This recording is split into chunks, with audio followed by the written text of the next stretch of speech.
Last month, BP announced it would cut renewable energy investments and focus on oil and gas production instead. But some shareholders want that new strategy put to a vote. Will is back with that and more. That's right, Layla. Yeah, BP said it had gone, quote, too far, too fast in the transition away from fossil fuels, and its faith in green energy was misplaced. But an activist investor fund called Follow This says shareholders should have had a say on that change of strategy. They're now calling for a vote against the reappointment of BP's chair, Helge Lund, at the company's shareholder meeting in April. And Mark van Baal, the founder of Follow This, is with us. Mark, morning.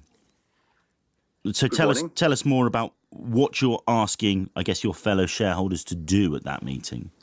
Yeah, we sent a letter to our fellow shareholders and in which we call for a vote against the chair of BP because he has scrapped BP's climate strategy without asking shareholders' approval, without asking for a vote of shareholders.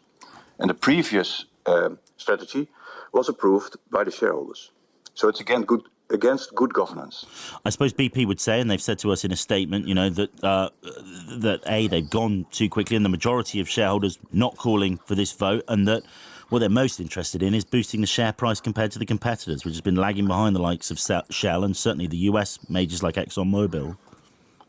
If BP is so certain that the majority of the shareholders is supporting this enormous backtrack, then they should put it out for a vote. Is it not good for your members, though? I mean, you are shareholders. You make money on returns of the company. If the company is not making the returns it thinks it can, is it not better for your investors, too, that the company, as it would put it, balances that strategy rather than going perhaps as all in on a green transition that it had said?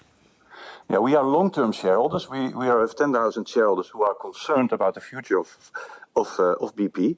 And by keeping investing in oil and gas, BP is not only jeopardizing the future of the world economy because of climate change, but also jeopardizing the future of BP by continuing investing in oil and gas with knowingly that the peak in oil and gas is imminent. 2020, as of 2029, the demand for oil and gas will go down.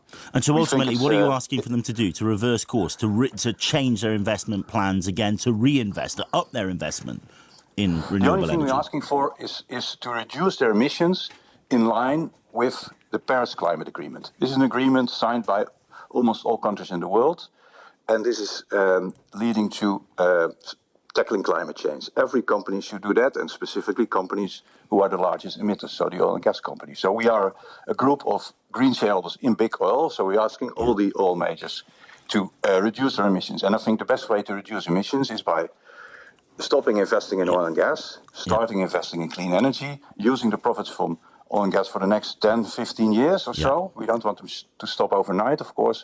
And then build a new business not to become the next Kodak. Mark van Baal, the founder of Follow This, thanks so much for your time.